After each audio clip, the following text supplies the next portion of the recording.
Hello, everybody. Okay. I was just editing some slides before you come in. So, welcome to another video. Nako, very interesting yung topic natin na to. And this is very close to my heart. As you know, I have a very passionate heart pagdating sa wealth building, personal development, and anything in between.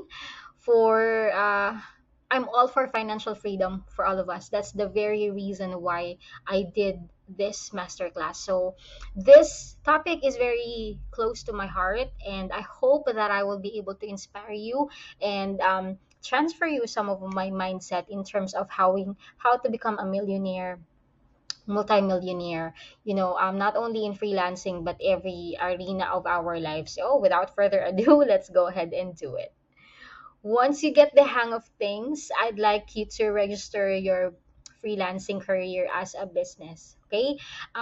Well, come to think of this way, a lot of freelancers in our community are always asking, do I pay tax?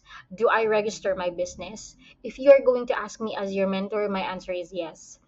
You either register as a sole prop or a self-employed para you feel that you really are a business. Psychologically, subconsciously, mas nag-excel ka, mas nagta-thrive ka. And of course, you can, this is a bragging right for you as well.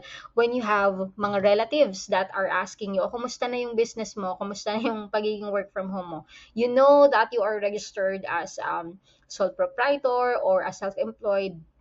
You have a business, and then you look forward that on this business I have plans, hindi lang yung papitik-pitik na projects, but you have a goal in mind, like in this month I need to have this X amount of income.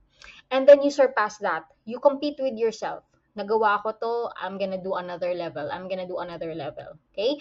And like I said, this is not really for you alone, right? We are building assets, not for us, but for the people who are gonna be um, staying on this earth even if we pass away. For example, our kids. Diba? We are all doing this for them naman.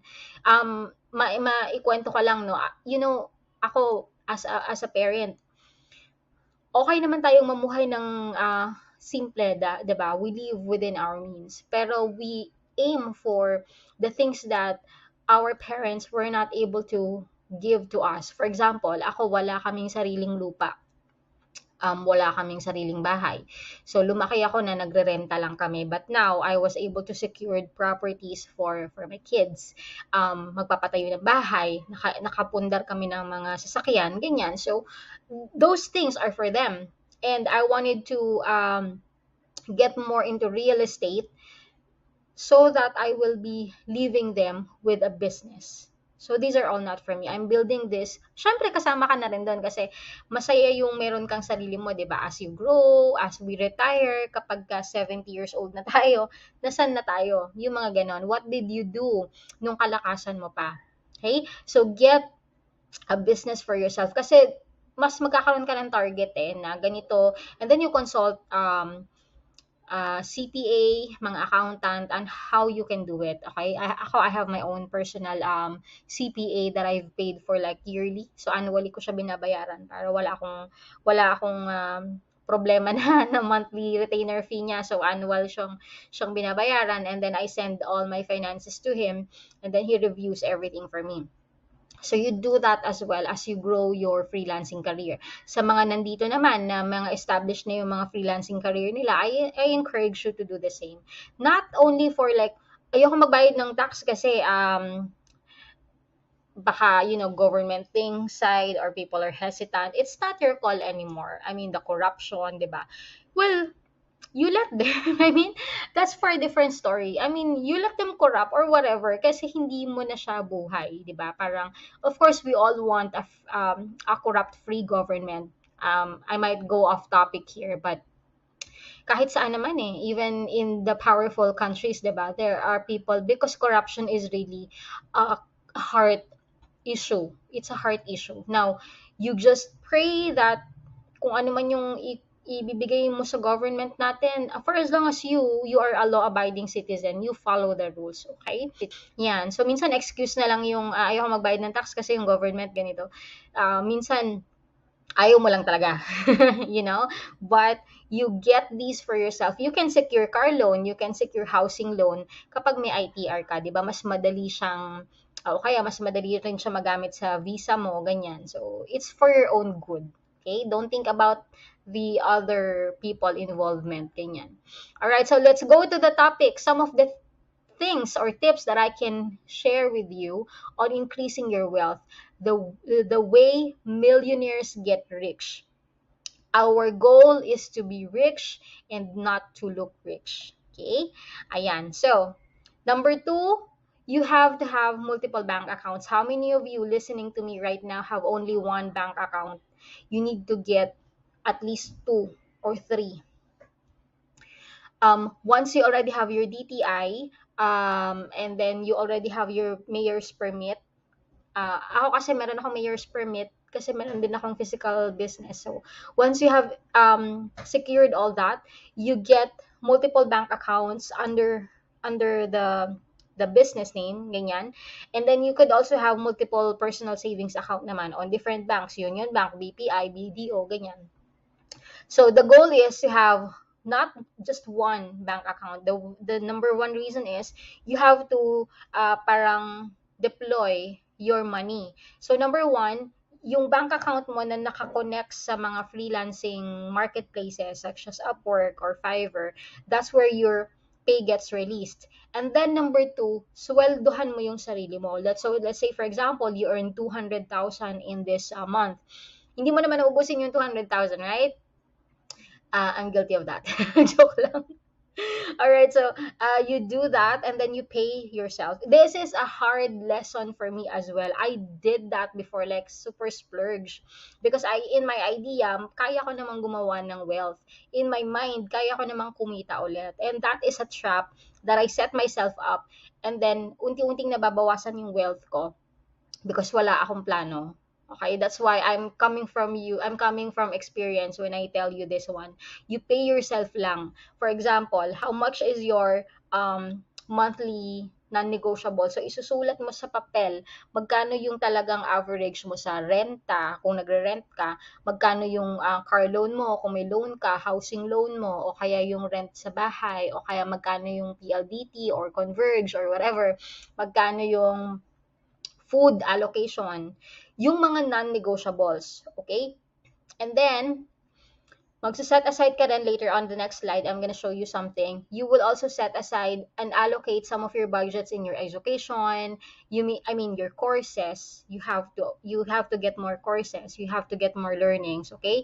Your rewards to yourself, syempre yung mga Shopee, Lazada, kasama yan. Yung giving mo, yung tithes, no? And then you keep the rest separated in a different bank account. So, ganyan ang gagawin natin. So, meron tayong tinatawag na money jar. Okay? So, you set aside expenses for your bills, your non-negotiables. Yung education, ibig sabihin, you have to allot. So, from the 200,000, halimbawa, yun yung example natin, di ba? 200,000 pesos, how much is for your bills there? And you allot probably 10% for your education. What does it mean? You get more courses. You attend other master classes aside from this one. So, mag-aalat ka talaga. Okay, you buy books. You buy e-books. Those are part of your education. Education never stops, guys. I'm telling you from experience, I have spent millions of pesos. I'm not kidding you, millions of pesos in my education. That's how important it is to me. And that is paying a lot of rewards. Kasi yung college education, hindi ko siya talaga nagamit. Pero yung education na real-time, digital marketing, how to run Facebook ads, how to do whatever stuff, funnels, I'm subscribed kay Russell Brunson na $97 a month na magnetic marketing. And that's just one. And there's a lot more. So, you study. Okay? You study pa rin. So, you devote money for your education. And then, you give like a vacation jar. Siyempre, halimbawa, punta kayo ng Boracay, ganyan. Punta kayo ng Puerto Galera, you save for that too. And then yung reward mo sa sarili mo, of course, there's Shopee, there's Lazada, okay, you buy your new phone, that's okay. Kasi at the end of the day, hindi ako kuripot. Yun yung personality ko. I reward myself. Minsan nga sumusobra. Kaya, yun naman yung parang nandun ako sa boundary ng over naman. Ayan, pero that's not good too. But my point is that reward yourself also for the things that you do. I mean, you work hard, yung mga massage, yan, yung mga self-care, yung pagpapamper natin sa sarili natin, you give that too. You also put an emergency jar for yourself. Let's say, for example, sabi nila, di ba, dapat, sabi ng mga financial advisors, you should have 6 months of emergency jar. Ibig sabihin, yung 6 months ng monthly expenses mo. For example, ang monthly expenses mo ay 50,000. So, dapat meron kang 50,000 times 6 na nakatabi sa bank. Na hindi mo yun gagalawin because just for emergency, nawalan ka ng trabaho, for whatever, that's your emergency jar. Okay? Hanggat maaari nga, ako parang 6 months to 2 years of emergency jars kung kakayanin. And then, of course, your give jar. Of course, may mga tao na nangangailangan ng tulong mo financially, probably relatives o kaya tithes sa church, mga donations, if you have like any charity organizations that you help, like I do, you provide give jar to them. And the rest, you keep that to invest in your business. Yan. So, ganyan yung, I think, wala naman na akong nakalimutan, pero if ever i-update ko kayo. So, this is how you allocate the budget for your bills, for your money. Okay? So, ginagawa nyo ba yan? We have to do that. We have to do that. Okay. Living within your means or keep increasing your income to reward yourself more. Okay, so there are two ideas here. Live within your means, sabi nga nila. Na huwag kang gagastos ng mas higit pa sa kung ano yung kinikita mo. That is also correct. Pero there are people naman who are very mahigpit sa pera that ayaw na nilang gumastos masyado. They're too kuripot naman. Ako, ang mentality ko, and like I told you, this is just me. Pwede mo siyang i-consider, pwede mong i-throw away yung idea ko. But me, I am thinking of money is an energy. And I'm gonna discuss that with you in a separate videos too. Money is an energy. It's easy to get it. Okay? So long as you know how to get it. I always tell my students, ganito, ito yung favorite quote nila, na kinote nila sa akin. I mean, galing sa akin, na natutunan ng mga ibang estudyante ko. Kung marunong kang gumawa ng pera, hindi ka matatakot mawalan. Kasi you know how to build wealth. Matakot ka lang kapag paralyzed ka na siguro, or you're dead, or hindi ka na talaga fully functional. But for as long as you know how to do it, how to create money, you're like printing money. Okay, and I want you to reach that level. So, keep increasing your income to reward yourself more. Nandun ako sa number 2. Ayokong tipirin yung sarili ko to the point na hindi na rin ako masaya. You get it? Actually, nandun nga, so sobra nga ako parang sobra yung reward. Pero reward yourself. It's like this. The mentality that I'm teaching you here is that subconsciously, your mind will do this. I want a new phone. I just bought a Huawei P50 Pocket cash. So this is 79,000. So roughly 80,000 cash. I want it. I just so want it. And then siguro my mind will, subconsciously tell me na you can do it, 'di ba? What is money? Paper only. I mean, and then subconsciously my mind will tell me, oh my god, I'm happy with that. Oh, are you happy? My mind will tell me like, are you happy? Oh, ito pa, I can give you more.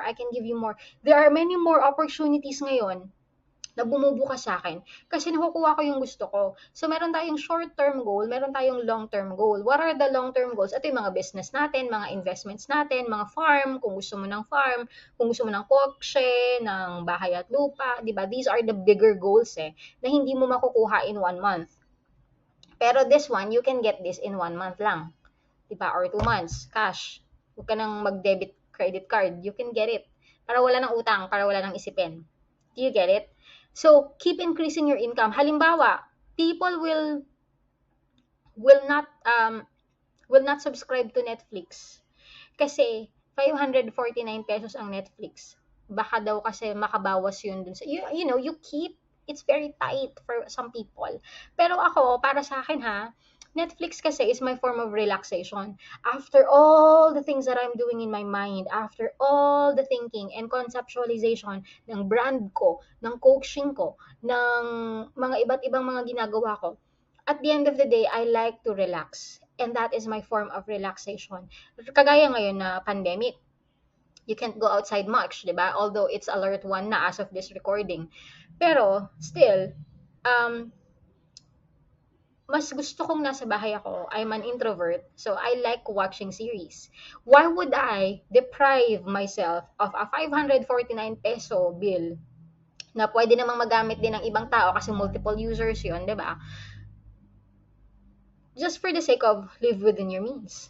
It's within the boundary of what I can earn, diba? If you're earning millions of pesos in a month, or let's say, for example, 100,000, that's barya. And don't deprive yourself of that. I mean, I'm all for reward. Reward yourself, short term and long term. So, between the two, na you will really tipid yourself to the point na hindi ka na nag enjoy parang it's so hard na nga eh, 'di ba? It's so hard na nga to market yourself eh. It's so hard na nga to learn these new skills eh. Reward mo naman yung sarili mo. You do pamper yourself, you go on a vacation, you eat nice food, a massage, spa, mani-pedi, 'di ba? Facial, mga ganyan. Okay? You treat your family with nice buffet na wag lang laging ito yung ulam ng ulam, pumili ka ng masarap na ulam.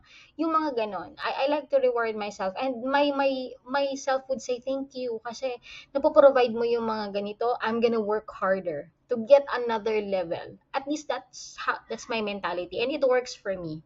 So if you resonate with that, if you can relate to that, then by all means embrace that kind of mindset. And I promise you, so long as you really do work hard to follow all the things that we discussed in this masterclass down to the T, I have no reason to believe na hindi ka magsasucceed. 100,000 kaya mo ng isang client yan. Tapos monthly retainer, 'di ba? Hindi tayo naka-hourly rate. Think about that. Keep increasing your income to reward yourself more. Okay? So yan. Next, keep investing in yourself as well. So learn new courses, new additional skills. Please promise me that aside from this masterclass that you will get, this is just the beginning. And then you will do more. I don't care if I'm not your only mentor. Absolutely not. Because I don't know everything. I'm only guiding you this. Although this is a handful already, this course that we are discussing right now is a handful and there's a lot of things that you can discuss here. Maghanap kayo ng mentor na niche-based. For example, video animation. I don't do video animation very well to the point that I can teach you. I know basic. I know basic of Doodly. I know basic of Filmora. I can do it for myself and for my own brand. Pero kung tatanungin mo ako kung parang advanced level of video marketing to the point that I'm gonna teach you or offer you a masterclass, I can't do it. Focus on one niche. I can teach you digital marketing.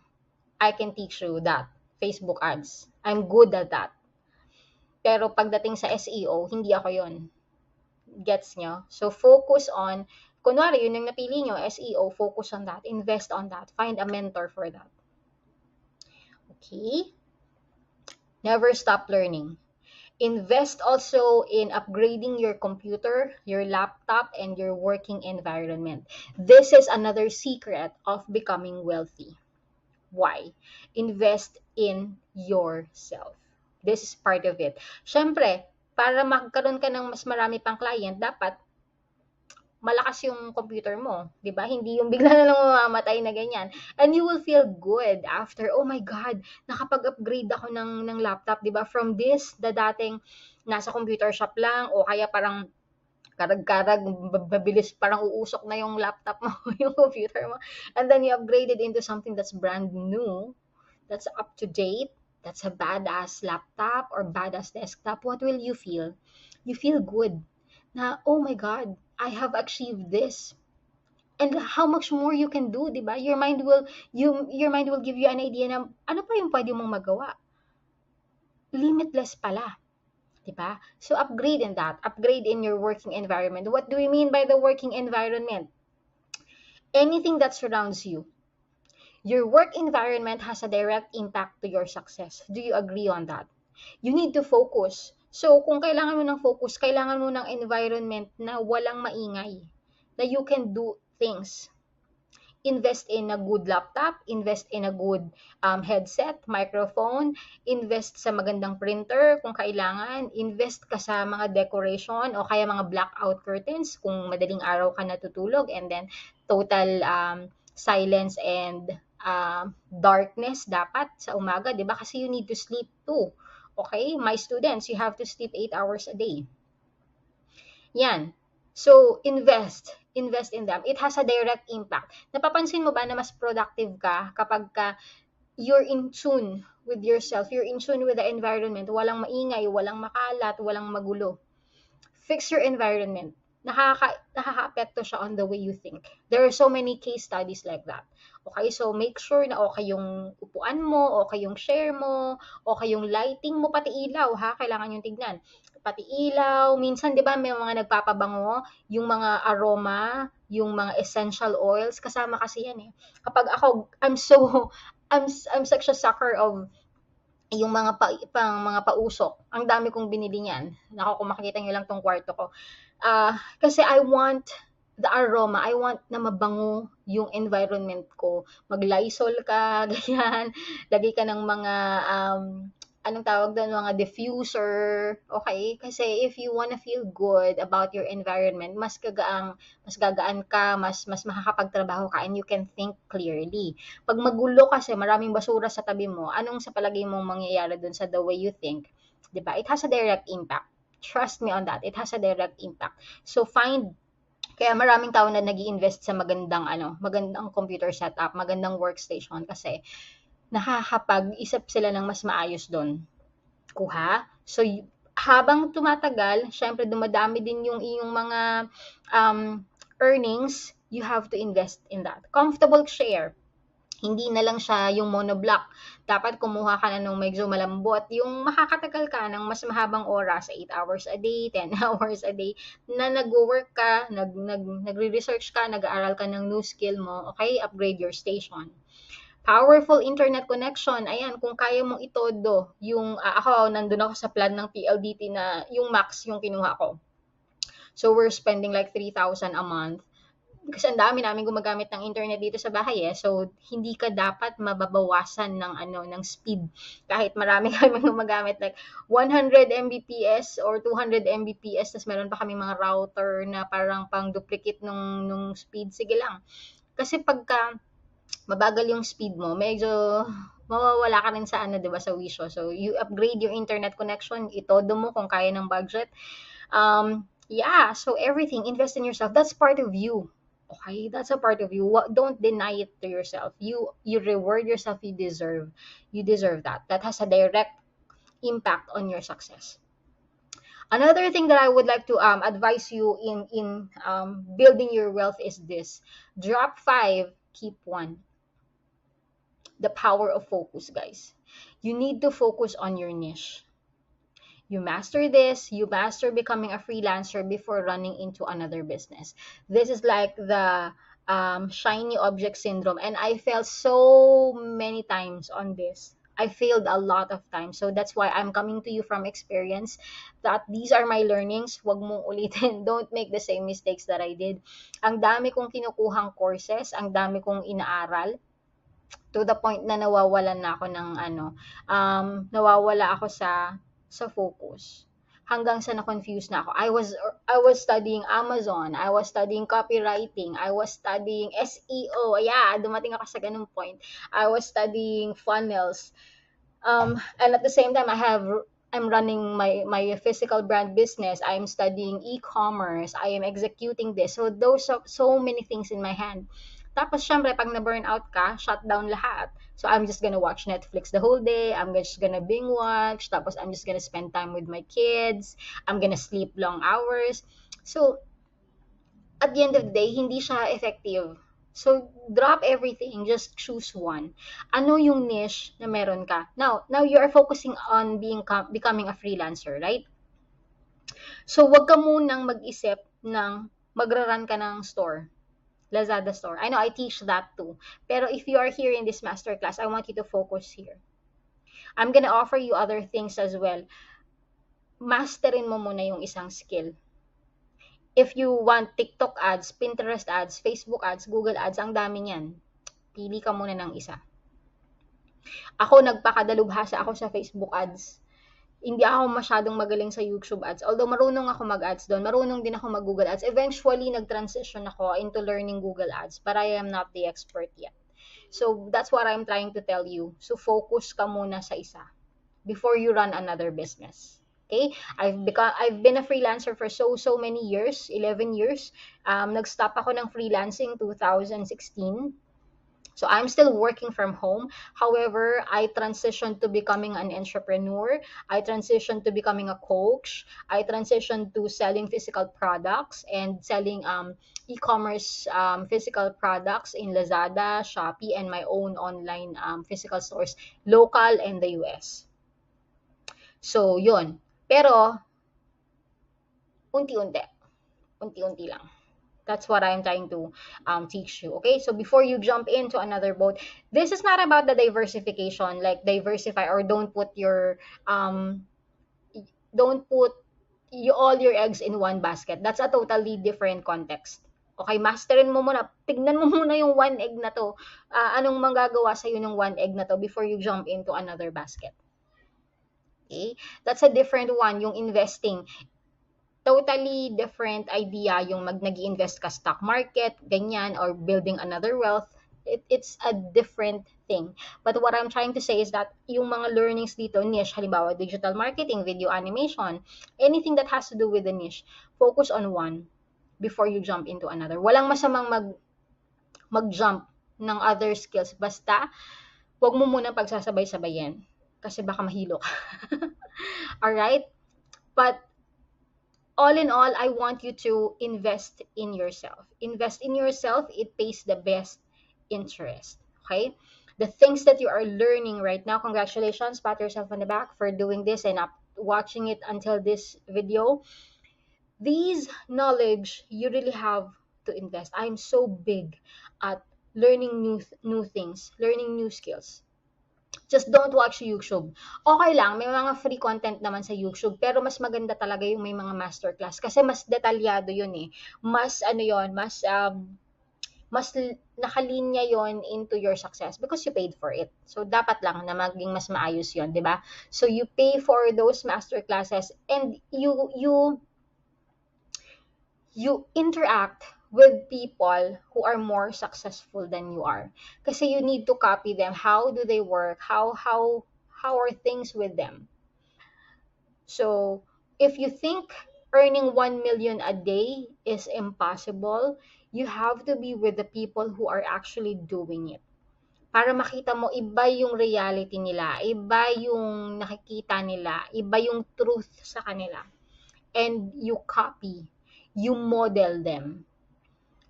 Model what's working with them. Like, how did they do it? Meron ba silang routine? Meron ba silang habit? Ano yung mga pinag-aralan nila? Who are their mentors? You do it too. Okay? So, these knowledge are things that are within you. They cannot be stolen and taken away from you. Your mind is your biggest asset in building wealth. Invest in yourself so hard and so deeply. Kung meron man akong isang maiiwan sa inyo dito sa masterclass na to, that's it. Invest in yourself.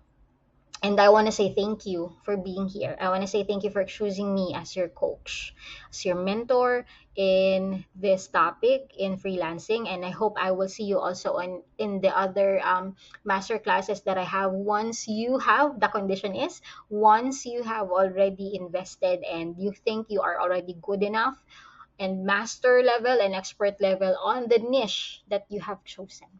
Okay, so with that said, congratulations once again. I'm so proud of you. Let's continue building wealth together. and let's continue um, building assets. Let's continue learning together. Okay, I'll see you on the next video.